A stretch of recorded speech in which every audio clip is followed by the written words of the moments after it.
राधे राधे दोस्तों। आज हम आपको सुनाएंगे एक ऐसी लड़की की कहानी जिसके लिए माता पार्वती को स्वयं उसकी माँ बनकर रहना पड़ा। अगर आप हमारे चैनल पर नए हैं तो प्लीज़ हमारे चैनल को लाइक करें, सब्सक्राइब करें और शेयर करें। बहुत समय पहले की बात है। एक नगर में एक सेठ रहता था। सेठ काफी पैसे वाला था। किसी भी चीज की उसके घर में कोई कमी नहीं थी। नौकर चाकर धन संपदा सब कुछ था। लेकिन सेठ सेठानी हमेशा थोड़े उदास रहते थे क्योंकि उनके कोई संतान नहीं थी। सेठ का एक भाई था। वह भी अपनी पत्नी के साथ सेठ से अलग रहता था। लेकिन सेठ के कोई संतान नहीं थी। इसी फिक्र में सेठ रहता और सोचता कि मेरे बाद हमारे इसका वारिस कौन बनेगा, कौन हमारे वंश को आगे चलाएगा। लेकिन सेठानी जो थी वह बहुत ही अच्छी औरत थी, बहुत ही पूजा पाठ करने वाली धार्मिक प्रवृत्ति की औरत थी। वह हमेशा दान पुण्य करती, जिस जरूरतमंदों की जो जरूरत होती थी उनकी सहायता करती और इस तरह से दिन बीत रहे थे। एक दिन सेठानी बाहर गई और वह दान पुण्य कर रही थी तो गांव की कुछ औरतों ने सेठानी को ताना मारा कि अरे ये तो बांझ है, इसके हाथ से क्या पुण्य लेना। बांझ के तो अगर सुबह सुबह दर्शन भी हो जाएं तो बड़ा शुभ होता है, बहुत ही पूरा ही दिन जो खराब हो जाता है। औरतों की ऐसी बोल सुनकर सेठानी पर रुका नहीं गया, उसका सब्र का बांध टूट गया। अब वह भगवान भोलेनाथ के मंदिर में जाकर जोर जोर से रोने लगी। जब भक्त रोता है तो भगवान तो सुनते ही हैं, भगवान से भक्त का रोना कहाँ देखा जाता है। तब माता पार्वती भगवान भोलेनाथ से कहने लगी कि भोलेनाथ देखो, यह बेचारी तुम्हारी कितनी बड़ी भक्त है और आप भगवान हो, आपको इसकी इच्छा पूरी करनी चाहिए। तब भोलेनाथ कहने लगे पार्वती अब समय आ गया है इनके कष्टों का निवारण होने का, लेकिन यह संसार चक्र है, इसका जैसा भी चल रहा उसे चलने दो, तुम किस किस का दुख हरोगी। लेकिन माता पार्वती जब नहीं मानी तो भोले बाबा ने उन्हें संतान होने का आशीर्वाद दे दिया। रो धोकर रुधा जब सेठानी अपने घर आई तो कुछ दिन बाद उसे पता चला कि वह गर्भ से है। अब तो सेठ सेठानी की खुशी का कोई ठिकाना नहीं था। दोनों बड़े खुश थे। नौकर चाकर सब सेठानी की खिदमत में लगे रहते, किसी प्रकार भी कष्ट सेठानी को ना हो। समय धीरे धीरे बीत रहा था और 9 महीने पूरे होते ही सेठानी ने एक बहुत ही सुंदर कन्या को जन्म दिया। कन्या के मिलते ही सेठ सेठानी बड़े प्रसन्न हुए। उन्होंने बहुत बड़े भोज का आयोजन किया। लेकिन जब पंडितों को उसके नामकरण के लिए बुलाया गया, पंडितों ने लड़की की कुंडली बनाई और देखी तो उनके माथे पर चिंता के बल पड़ गए। तब वह सेठ जी कहने लगे पंडित जी क्या बात है, हमारी बेटी की कुंडली में ऐसा क्या लिखा है। तब वह पंडित कहने लगा कि सेठ जी बिटिया तो आपकी अच्छे गुणों में, मतलब इसने जन्म लिया अच्छे संस्कार वाली बनेगी, लेकिन इसके नसीब में माता पिता का सुख नहीं है। यह सुनकर सेठ जी को थोड़ा अटपटा तो लगा, लेकिन कहने लगे यह तो सब ईश्वर की माया है, जितना ईश्वर ने जिसे जिंदगी दी है वह उतना ही जिएगा। उन्होंने खुशी से अच्छी दान दक्षिणा देकर उस पंडित को विदा किया। धीरे धीरे जो लड़की थी वह 1-1.5 साल की हो गई। लड़की देखने में बहुत सुंदर थी। उस सेठ और सेठानी उसे पलकों पर रखते, बड़े लाड प्यार से नाजों से उसे पाल रहे थे। एक दिन सेठानी बीमार हो गई। सेठानी ने ऐसी खटिया पकड़ी कि फिर वह उठ ही नहीं पाई। सेठ ने उसके इलाज के लिए दूर दूर से वैद्यों को बुलाया, अच्छे से अच्छे नामी ग्रामी वैद्यों को बुलाया, लेकिन सेठानी की बीमारी का कोई पार नहीं पाया। और एक दिन सेठानी का स्वर्गवास हो गया। सेठ और उसकी बेटी अकेली रह गई। छोटी बच्ची थी, उसे तो माँ की बहुत ज्यादा जरूरत थी, लेकिन क्या करता, सेठ अब उसकी माँ और पिता दोनों बन गया। वह अपनी बेटी की हर इच्छा पूरी करता। लेकिन धीरे धीरे सेठ का भी स्वास्थ्य गिरने लगा। अब सेठ को भी कभी कोई बीमारी घेरने लगी। बेटी 3 साल की हो गई थी, लेकिन एक दिन सेठ भी बीमार पड़ गया और वह भी चल बसा। बेचारी लड़की अनाथ हो गई, अकेली रह गई। अब जो उसके लड़की के चाचा चाची थे, जो सेठ का भाई और भाभी थे, अब उनके अलावा उस लड़की का इस दुनिया में कोई नहीं था। सामाजिकता के कारण, समाज के डर के कारण कि लोग क्या कहेंगे, सेठ का भाई और उसकी भाभी सेठ की बेटी को अपने घर ले गए। सेठ का सारा व्यापार अब उस लड़की के चाचा के हाथों में आ गया। अब तो जो सेठ का जो सारा व्यापार आ गया, और वे कुछ दिन तक तो उस लड़की को बड़े प्यार से चाचा चाची रखने लगे, और कुछ दिन बाद उनके व्यवहार में अंतर आने लगा। अब जो सेठ का भाई था और जो भाभी थी, वे सोचने लगे, जब यह लड़की बड़ी हो जाएगी तो यह अपना व्यापार हमसे छीन लेगी, इसलिए इस लड़की को हम ज़्यादा नहीं रखेंगे, क्योंकि अभी तो नई नई बात है। कुछ दिन तो उन्होंने उसे बड़े प्यार से पाला और कहने लगे कि जैसे ही बात आई गई होगी, इसे हम या तो मार देंगे या कहीं जंगल में छोड़ आएंगे, कोई जंगली जीव जंतु इसे खा जाएगा और जो ये कारोबार सदा के लिए हमारा हो जाएगा। अब उन दोनों के मन में, चाचा चाची के मन में लालच आ गया। लड़की धीरे धीरे 6 साल की हो गई। अब चाची का व्यवहार लड़की के प्रति बदल गया। वह लड़की को बहुत मारती, छोटी सी लड़की से सारा काम कराती। लड़की देखने में बड़ी मासूम और सुंदर थी, जो उसको एक बार देख लेता तो ममता उमड़ जाती। लेकिन चाची उसकी बड़ी निर्दयी बन गई। वह उस छोटी सी बच्ची से सारा काम कराती, बात बात पर उसको डांटती और ताने मारती कि होते ही माँ बाप को खा गई, अब क्या हमें भी खाएगी। बेचारी बच्ची रोती और अपना चुपचाप मन महसूस कर रह जाती। क्या करती, चाची चाचा के अलावा वह जाएगी भी तो कहाँ, उनके अलावा और कोई भी नहीं था उसका। अब वह लड़की में माँ के गुण थे। वह बड़ी धार्मिक प्रवृत्ति की थी, बहुत पूजा पाठ करती। उसकी पूजा पाठ उसके चाचा चाची को बिल्कुल बर्दाश्त नहीं होती। जब वह पूजा पाठ करती तो उसके चाचा चाची उसको बहुत टोकते, डांटते, लेकिन फिर भी वह भगवान भोलेनाथ की सच्ची भक्त थी, क्योंकि कहते हैं माँ बाप के कुछ गुण तो बच्चों में आते ही हैं, और उसकी माँ के गुण उस लड़की में आ गए। अब वह पूजा पाठ करती, छोटी थी, 6-7 साल की लड़की, घर का काम करती, और उसकी चाची को तब भी वह पसंद नहीं आती। एक दिन उसकी चाची ने कहा कि चल जंगल चलते हैं और वहां से लकड़ियां लेकर आते हैं। चाचा चाची दोनों जंगल में उस लड़की को लेकर चले गए। चलते चलते चलते चलते बहुत दूर निकल गए। लड़की को भूख प्यास भी लगाई थी। तब उसके चाचा चाची ने एक जगह देखकर उससे कहा कि तुम यहाँ बैठो, हम तुम्हारे लिए कुछ पानी पीने का इंतजाम करके आते हैं और कुछ खाने के लिए लाते। लड़की बड़ी मासूम थी, वह तो सोच ही नहीं सकती थी कि उसके चाचा चाची के मन में क्या षड्यंत्र चल रहा है। वह बेचारी एक पेड़ की छांव में बैठ गई। चाचा चाची दोनों तिरछी नजरों से मुस्कुराए, क्योंकि उनके अंदर तो कपट भरा हुआ था, और वहां से चल दिए।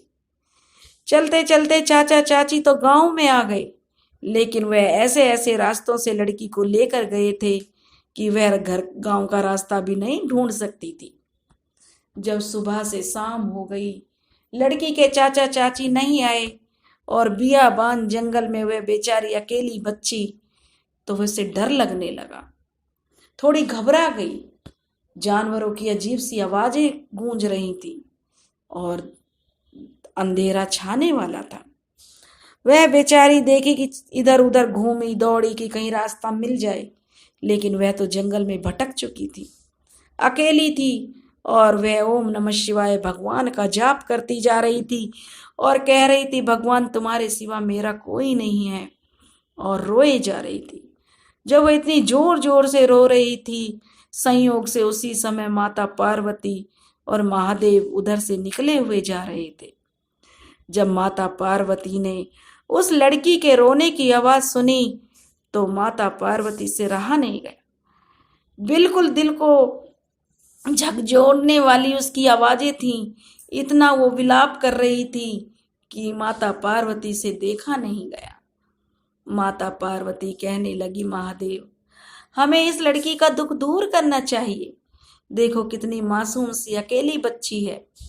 महादेव कहने लगे, पार्वती यह तो संसार सागर है, तुम किस किस के दुख हड़ोगी। लेकिन जो माता पार्वती थी वह नहीं मानी, जिद पर अड़ गई, और माता पार्वती और महादेव ने एक बूढ़े बूढ़ी का भेष बनाया और उस लड़की के पास आ गए। उस लड़की के पास आकर उससे पूछने लगे कि बेटी तू क्यों रो रही है। तब वह रोते रोते महादेव और माता पार्वती से चिपट गई और उन्हें लिपटकर खूब जोर जोर से रोने लगी। माता तो ममतामयी है, महादेव से कह की ओर देखकर कहने लगी, अब तो हमें इस लड़की का दुख दूर करना है। वह लड़की कहने लगी कि मेरे चाचा चाची मुझे छोड़कर कहीं चले गए हैं और मैं इस बियाबान जंगल में अकेली हूँ, मेरे माता पिता भी नहीं हैं। तब माता पार्वती कहने लगी, तो बताओ तुम्हें क्या चाहिए। माता पार्वती ने तो भावनाओं में बहकर कह दिया। तब वह लड़की कहने लगी, हे मैया, हे बूढ़ी माँ, मुझे मेरे माता पिता दिला दे। वह इतनी रो रही थी और माता पार्वती बहुत भावुक हो गईं। लेकिन जैसे ही उस लड़की ने यह मांगा तो वह तुरंत ही महादेव की तरफ देखने लगी। महादेव मुस्कुराए और कहने लगे कि देख लो पार्वती, ये तुम किसी ना किसी मुसीबत में मुझे डाल ही देती हो। भला मैं कहाँ से इनके माँ बाप दूंगा। जो लोग इस संसार से चले गए, जो लोग मृत्यु को प्राप्त हो गए हैं, उन्हें मैं कैसे दोबारा ला सकता हूँ। यह तो संसार का नियम है, जो इस धरती पर आया उसे एक दिन जाना है। लेकिन मैं संसार के नियम को नहीं बदल सकता, यह नियति है। अब माता पार्वती कहने लगी, कुछ भी करो महादेव, अब तो हमें इस लड़की का दुख दूर करना है।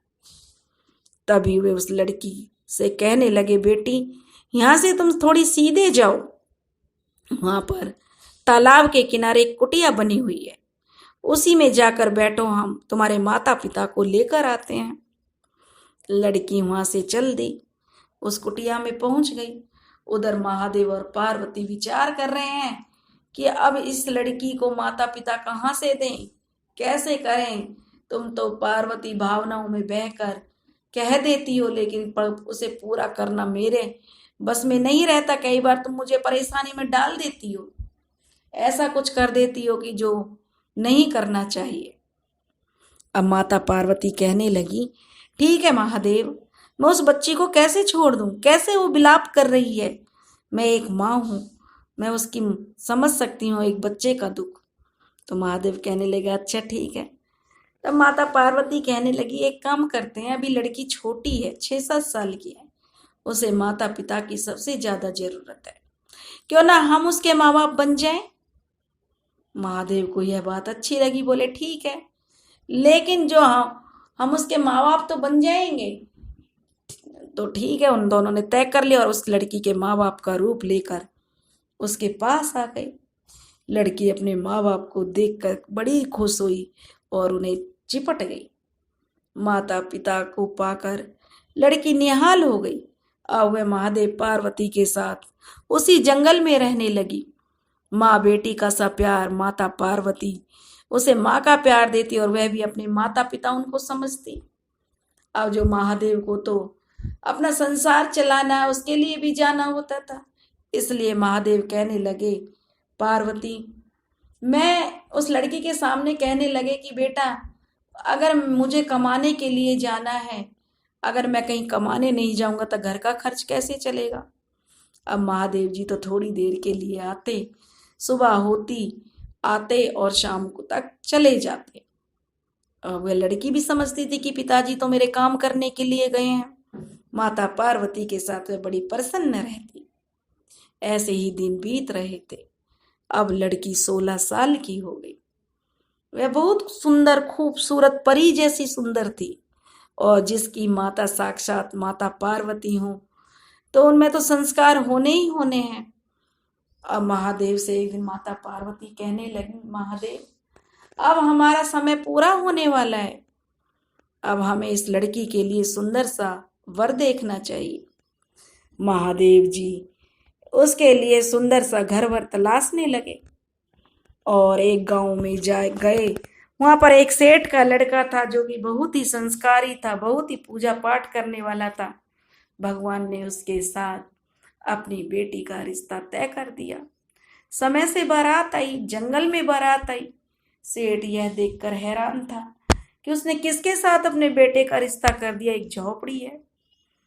लेकिन जब उसने लड़की को देखा तो देखकर दंग रह गया। इतनी अप्सरा जैसी खूबसूरत लड़की थी, बहुत गुणी थी।